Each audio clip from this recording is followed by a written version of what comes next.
Let's analyze this. So, Wrestlelamia recently did a video on YouTube pertaining to what the future holds for legendary all-time great Kurt Angle. He's going to explain his opinion on why the WWE gave up on him and in terms of his comeback and his retirement that is going to be proceeding in the next few weeks, heading into WrestleMania. He's going to have his last match. In another video, I will cover who his last match will be against, if you don't already know. But let's see what he has to say.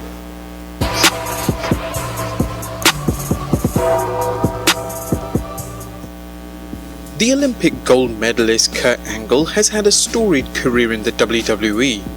Debuting all the way back at the height of the Attitude Era in 1999, Angle was a clean-cut, celebrated amateur wrestler and an American hero when he appeared for the first time on Sunday Night Heat.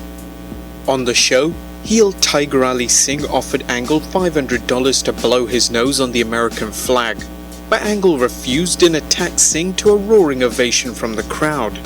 Angle made his first WWE Wrestling televised debut at the Survivor Series, coming out to the theme medal, a theme he still uses today, and defeated Shawn Stasiak and remained undefeated for a number of weeks. I'm surprised Shawn Stasiak wasn't a name that people brought up to wrestle Kurt in his final match. But anyway. Angle presented himself as the WWE's role model, encouraging others to follow the 3 I's: intensity, integrity, and intelligence. But after negative reactions from the crowd, he quickly turned heel, where he boasted to being a real athlete and questioned the fans, asking them, "Where are your gold medals?" Angle's career took on from there, and after winning both the Intercontinental and the now defunct European Championship, he would eventually go on to winning the WWE Championship, defeating The Rock at 2000's No Mercy pay-per-view. By 2002, he was already a Grand Slam champion, winning the Tag Team Championship with Chris Benoit. Throughout his career, Angle would win the World Heavyweight Championship as well as 3 more reigns as WWE Champion. He was also 2000's King of the Ring winner, and in fact the only thing left to achieve, other than winning the women's title, was winning the Royal Rumble.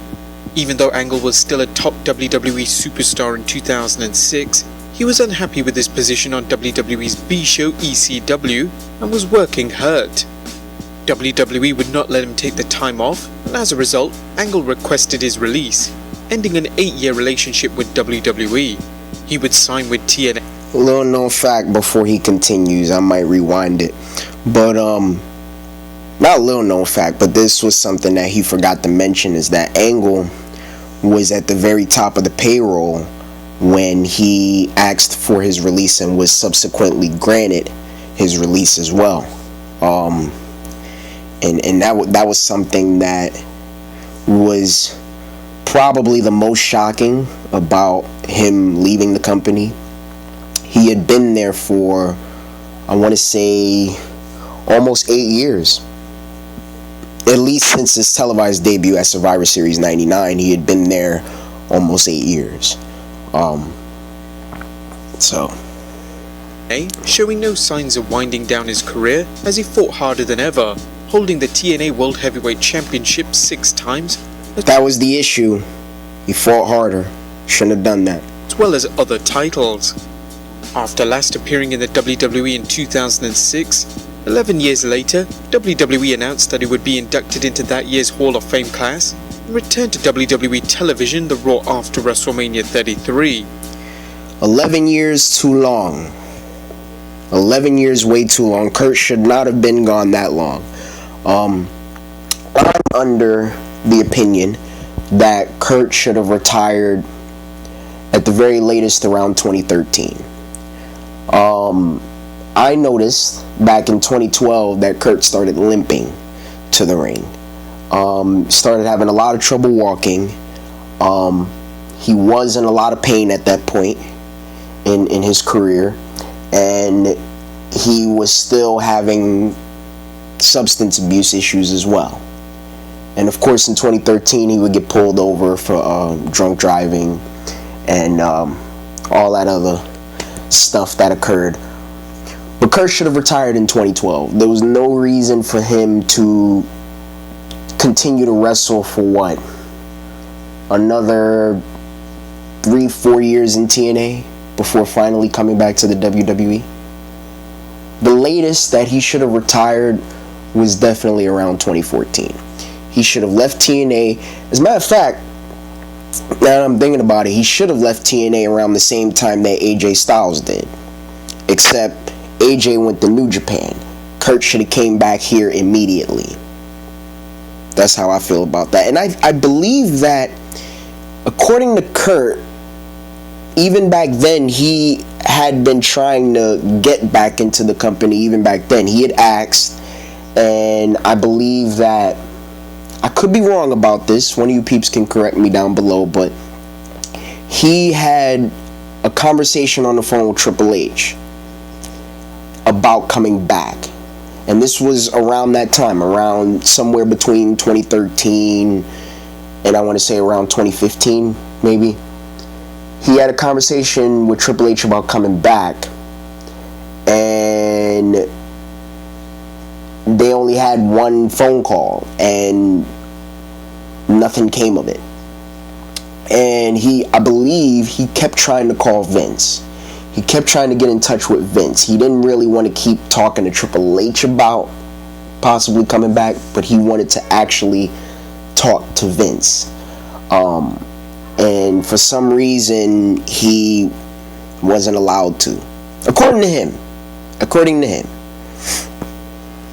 Angle would not return in a wrestling capacity, as Vince McMahon appointed Angle as Raw's general manager. He would eventually be cleared by WWE doctors to wrestle, but his current run has been largely depressing. Angle would wrestle more frequently in 2018, taking part in WWE's World Cup tournament and wrestling on weekly Raw programming, but he would endure a number of heartbreaking losses.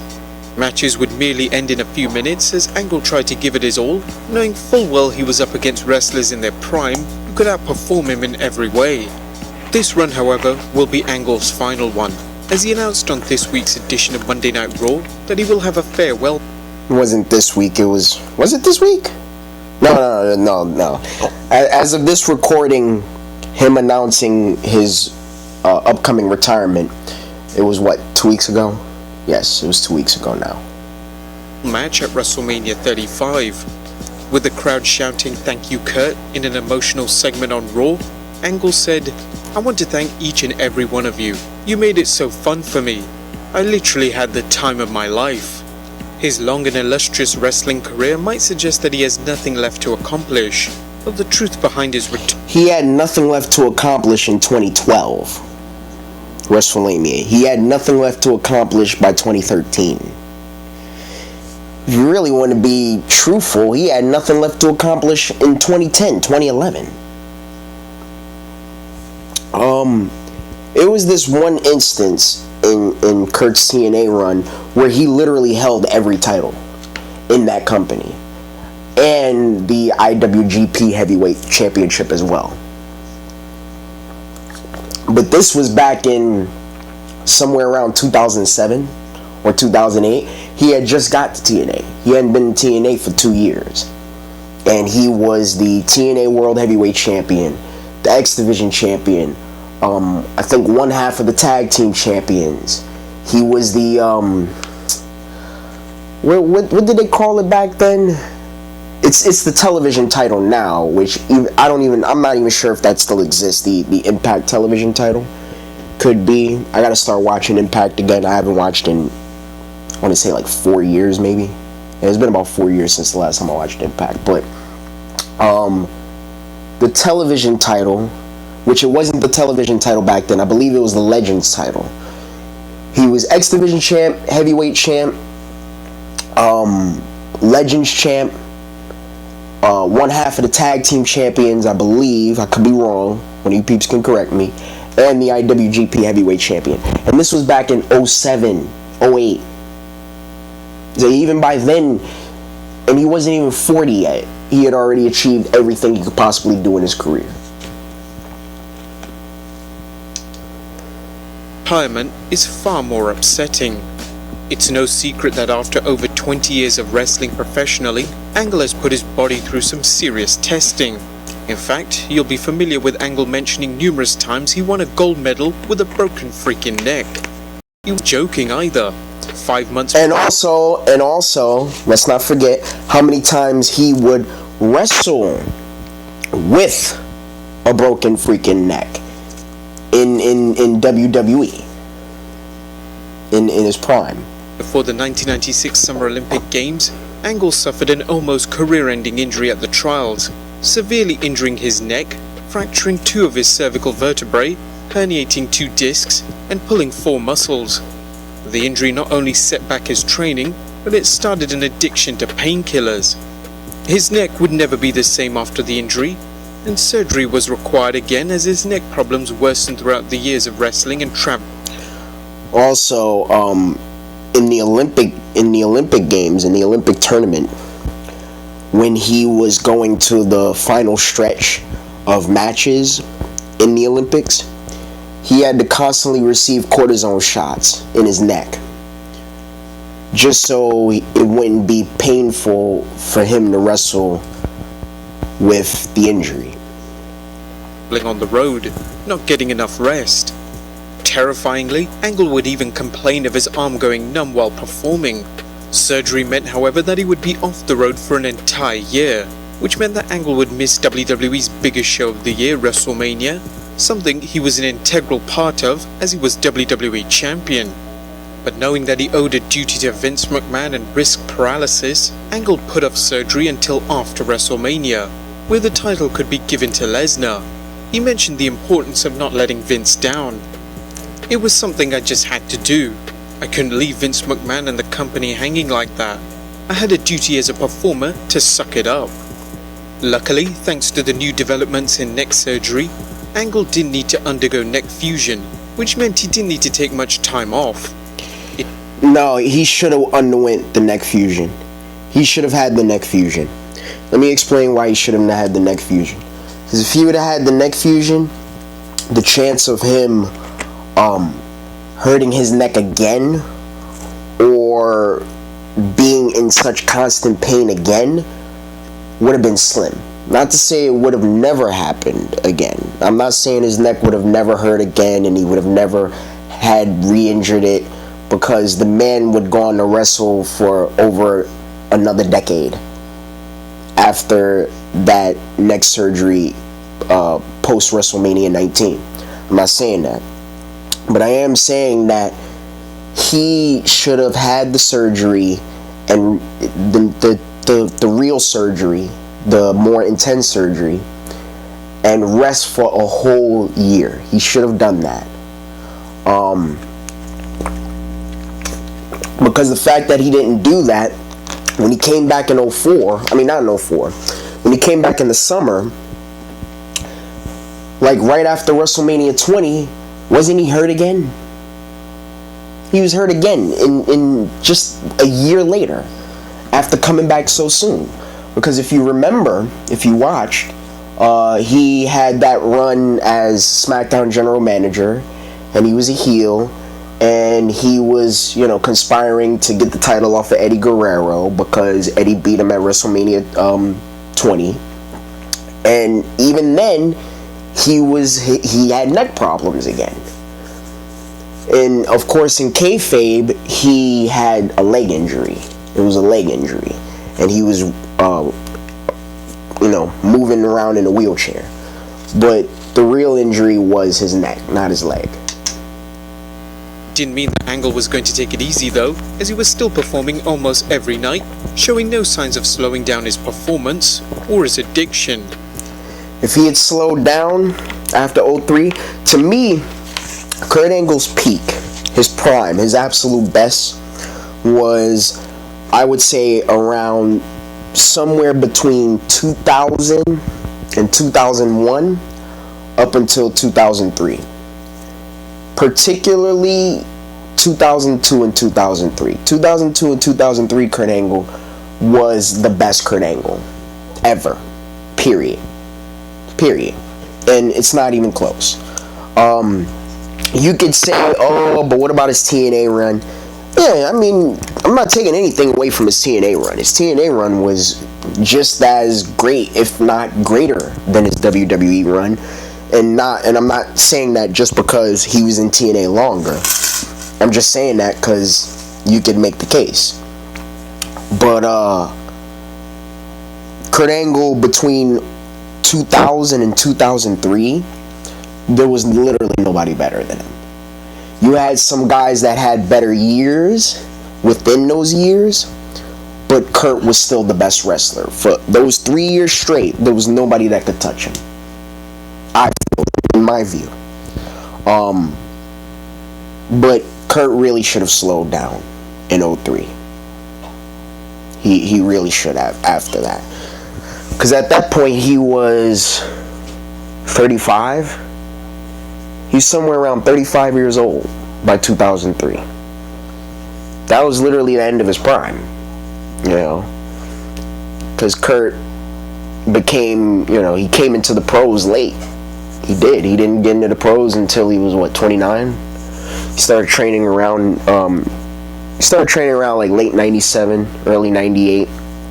And he made his debut by Survivor Series 99. And of course, as I mentioned in other videos and past videos, that Kurt didn't come to the WWE right away. He was working in some indie promotions.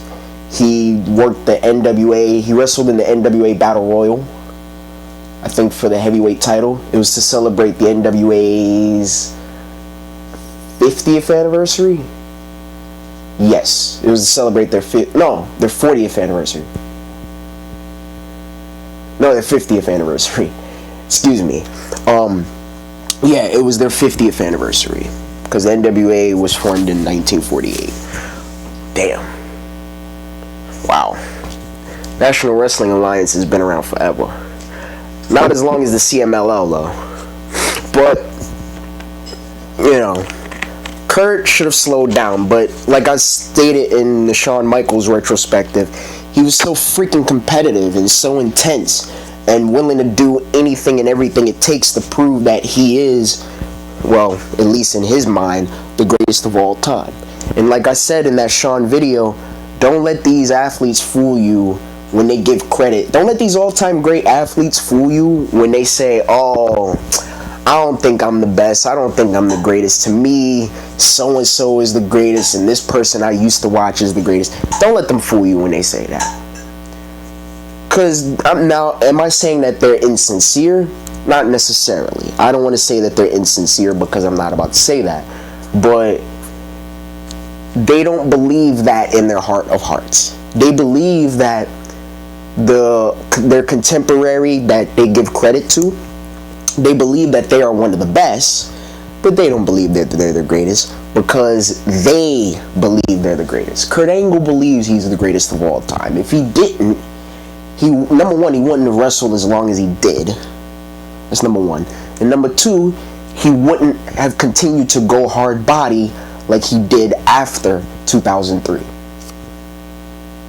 You ask him, he'll say John Cena is the GOAT. He doesn't believe that. He definitely believes that John Cena is one of the best, and I do too. I got him in my top 10. But if you believe that Cena is the greatest, then you must have limited wrestling experience as a viewer.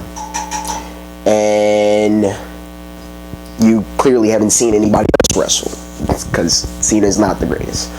I'm sorry. Just calling it. He was also lucky to be alive, as he confessed he was taking a mixture of up to 65 painkillers a day to cope with the pain, as he was still wrestling full time. It was so bad that WWE reportedly pleaded with Angle to get help, but when he refused, they released him, hence his career in TNA. There his addiction worsened, and he was accompanied by a number of run-ins with the law. The thing is, everybody drank down there in TNA, so I started drinking with my meds. And then I started manipulating my meds. I would save all of them until the evening and drink it all with alcohol, and it got me into a lot of trouble. 4 DUIs in 5 years. Damn. God Damn. 4 DUIs in 5 years. That's almost a DUI per year. Damn. I knew he had a few DUIs, but I didn't know it was that many in such a short period of time. That's insane. I mean, Sonny is still worse than him, but damn. Angle would clean up his act and find sobriety in 2013, and of course this helped him come back to the WWE, where he would be cleared by WWE's doctors to wrestle, but unfortunately he would be a shell of his former self in the ring. He was far less mobile in the ring, not even able to stand up straight. He's been far less mobile in the ring since 2013. I mean, look, no disrespect to Wrestlelamia, but if Kurt's movement is shocking to you, where have you been in the last 6 years? Kurt has been struggling to move for years now. Trust me, I know. I watched him when he was in. I watched him his last few years in TNA. The man could barely move. He was still putting on not classic matches, but he was putting on really good matches. He had a really good match. His last match against Bobby Lashley in TNA. I believe that was his last match, and it was for the world title. Even that match was really good. But Kurt hasn't been able to move well at full strength since 2012. When Kurt was in TNA, that's when his knees started really giving up on him. That's when his knees started deteriorating. You know? Then the last couple of years, Kurt almost lost all of his explosiveness. Whatever explosiveness he had, he lost it. His athleticism has been declining. Pretty much has no athleticism left. I do want to say that he's a little bit overrated as a high flyer because Kurt did not fly around the ring that much. So I kind of wish people wouldn't give him so much credit for being a high flyer, quote unquote, because he really wasn't. I mean, just doing a moonsault, that's not enough to qualify you as a high flyer. I mean, come on. It's like saying Big Show was a high flyer when he used to do drop kicks in WCW from the top rope, or when he did that Randy Savage elbow drop on Mark Henry in 2011. It doesn't classify him as like you doing one move off the top rope does not classify you as a high flyer. It just means that you can do that every now and then. Because by that logic, Randy Orton was a high flyer in his first couple of years in wrestling, or his first couple of years in WWE, I should say, when he would do a crossbody off the top rope. But no, that did not classify him as a high flyer because it doesn't. But other than that, Kurt has had an amazing career. He has nothing to be ashamed of. I wish he would have retired sooner. He is an all-time great. I don't have him in my top 10. In terms of all-time professional wrestlers around the world, he can't be in my top 10. But in terms of WWE, just WWE wrestlers or just TNA wrestlers, he's definitely in my top 10. I would say probably in my top 5. But overall, worldwide, he's somewhere between 11 and 15. Because what Kurt did is that even though he didn't create the platform of amateur wrestlers successfully transitioning into the pros, because that had already been a thing beforehand. That had already been a thing with Bret Hart. That had already been a thing with pretty much every member of the Hart family. That had been a thing with the pioneers of wrestling, Lou Thesz, George Hackenschmidt, Frank Gotch, all of those guys. So that was already a thing. And what have you. But even though he didn't create that platform of amateurs successfully coming into the pros, what he did was his biggest contribution to the sport of professional wrestling is that he didn't open the door, but he expanded the door. You know what? Let me say it like this instead. He didn't create the room, but he painted the room, and he gave it a look, and he expanded the room, and he made the room bigger and bigger and bigger and bigger, for more amateur wrestlers to come into the pros and be successful. Your Cody Rhodes, your Chad Gables, Jason Jordan, Shelton Benjamin, Charlie Haas, Brock Lesnar, Dolph Ziggler, guys of that ilk.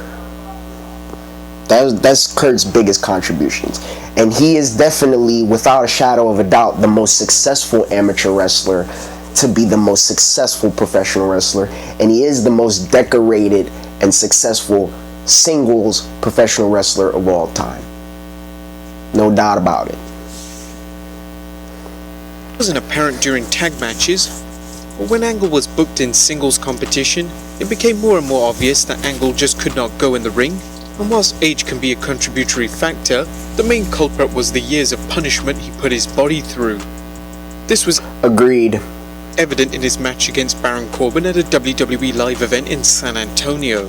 As the Wrestling Observer noted, the report we got is that this was a bad match, which is kind of sad since Angle bell to bell was an all-time great. He looked hurt and moved slow. Yeah, was. As in when he was younger. You can't expect Kurt. That's the thing. Kurt really, really went hard. Like, he was real physical, real explosive, real hard hitting. And if you ask him, he'd probably tell you that it was mainly the Brock Lesnar matches, the Brock Lesnar series, that really was the beginning of the end for him in terms of being extremely 100% healthy and physically capable. But yeah, Kurt went hard. The worst part about Kurt's career, when you look at it from top to bottom, is that he never really took an extended period of time off. You look at all the other all-time greats, I'd say with the exception of Cena. Shawn Michaels took 4 years off, mainly because it was thought to have been a career-ending back injury, and he came back. Now, when he came back, people tend to forget this. He was technically part-time when he came back, from 2002 all the way to his final retirement. I can't say final retirement, technically his second retirement in 2010. He was part-time. People tend to forget that. He didn't work that many house shows. He would work TV, I don't want to say every week, but he would work TV at least once every other week. And then some house shows here and there. But for the most part, he had, I don't want to say a Chris Jericho over the last few years type of schedule, but he had something almost similar to Jericho's schedule, where he would come in, he would wrestle and appear on TV for a few months consistently. Then they would set him up with an injury angle to write him off. He would be gone for like a month or two, and then he would come back. I think the best one I can remember is when Randy Orton punted him, and he was off TV for a few months. And that was just to give him time off to rest. And I also think he might have been injured a little bit, because Shawn, people don't really realize that Shawn had a couple of more injuries when he came back in his comeback run. At one point he had a torn meniscus and a couple of other knee injuries. Besides the torn meniscus injury, his other injuries were minor. But Shawn would take time off. Jericho, over the last several years, take time off here and there, make a surprise return, work a couple feuds, and then disappear again. That's something that Kurt Angle should have done in the last 5 to 6 years of his run in TNA. and maybe he would be a little bit better than he is now in the ring. The original plan was for Angle to put over a number of rising stars on the roster, and whilst he did that with Baron Corbin and Drew McIntyre, it wasn't in very convincing fashion, and it was obvious that he couldn't put over as much talent as WWE wanted him to do. Many sources reported that WWE had given up on him and took him out of various plans. Backstage, Angle looked to be much worse, with reports suggesting he even has trouble getting out of his car. Brad Shepard mentioned on the Oh You Didn't Know podcast. Now Kurt Angle can barely move. I'm told he moves like Mick Foley backstage. You know, standing still he looks pretty good. You can see that in the ring. But when you watch him, I'm told getting in and out of his car is unfortunate. So Kurt Angle is not in good physical shape at all, and is on his way out of the company. He hasn't been in... Once again, ladies and gentlemen, Kurt Angle has not been in good shape since 2013. Since 2013. And the thing is that when he first started limping, I had already said to myself, he's got to be retiring at some point, right? Like, he has to be. He has to be retiring.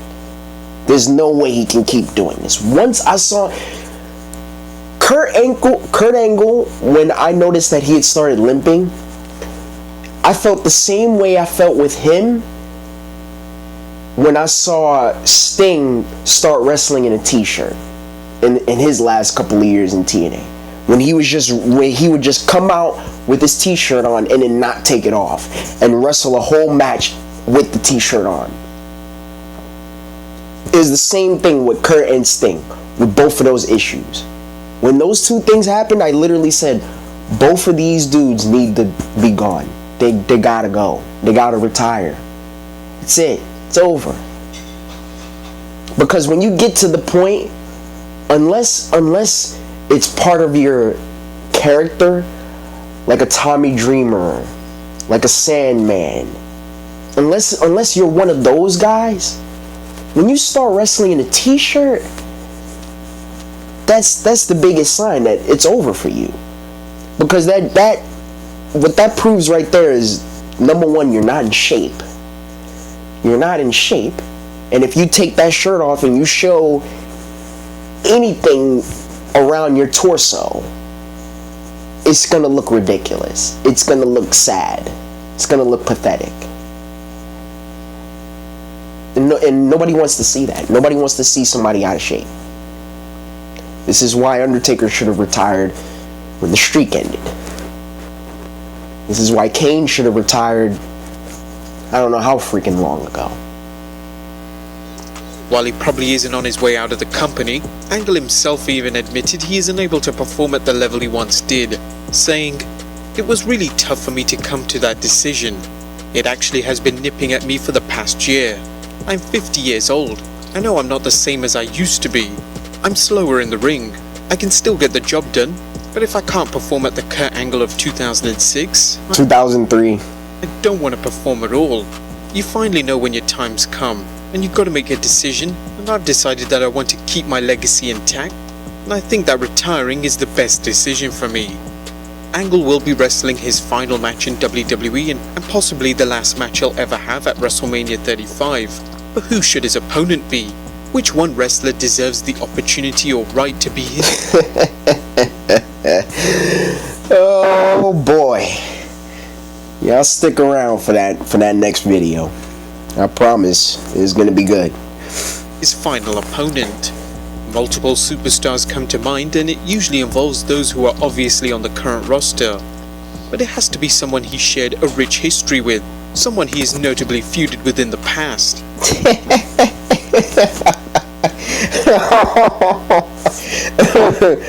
Oh boy. Oh, let him finish.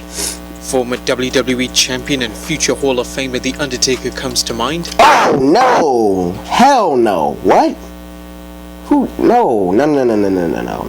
As both were heavily involved in the resurgence of wrestling during the Attitude and Ruthless Aggression eras, and not only that, they feuded with each other on a number of occasions and had a phenomenal match at No Out in 2006.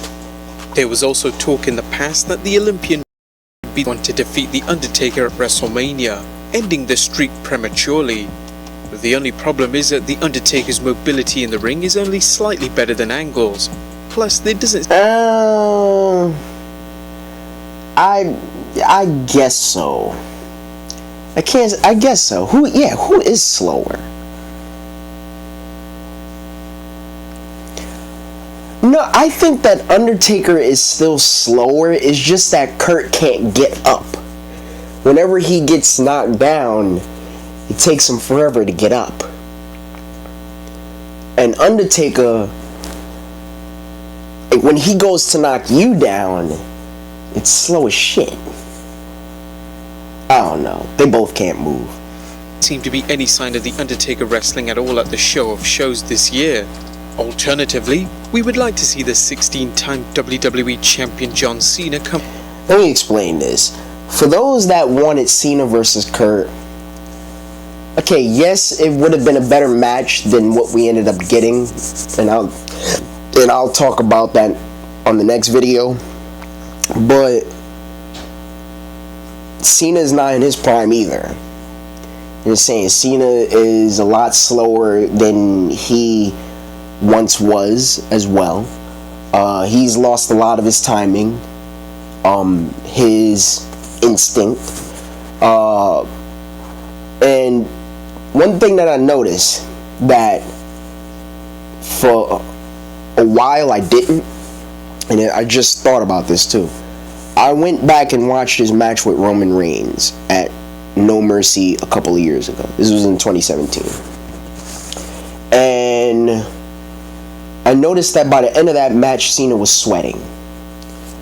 And not to say that it's not normal for a wrestler to sweat after a solid match time. And they wrestled about, I want to say 20 minutes, maybe a little more than 20 minutes. But it's not that I noticed that he was sweating. I noticed that he was sweating. Most wrestlers sweat, but Cena is one of those guys that he doesn't usually break a sweat after a match, even after a long match. Rarely, if not never, does he sweat. And I saw how much he was sweating, and I was just like, wow. I don't know if he could still do this anymore. You know, he seemed a little bit gassed. And Cena's not as conditioned as he once was. So I just wanted to point that out. Up to the plate to challenge Angle at Mania. Those who were watching during the Ruthless Aggression era might recall Cena's first ever official match in the WWE was against Kurt Angle in 2002 on SmackDown Live. The Doctor of Thugonomics may have even fueled speculation that a match at Mania could be on the cards by posting a photo of a young Kurt Angle on his Instagram page. John Cena is also booked for WrestleMania, so there is a high possibility that he could be his opponent. While other much younger superstars could benefit from the win, none would carry the same sentimental value as John Cena. But who should be the one to retire Kurt Angle in your opinion? Well, my opinion doesn't matter because we already got our answer, and whether we like it or not, most likely it'll happen. But then again, they might swerve us, who knows. But anyway, this was a pretty good video. I don't know why, but I had the feeling that Wrestlelamia, I had the feeling that he was going to kind of bash the WWE for quote-unquote giving up on Kurt. That's what I expected, so I had came into this video ready to, give more sharp-minded thoughts about what he was going to say, but he ended up not saying what I expected him to say. But he made a lot of valid points, and this was a pretty good video. So, I'm out.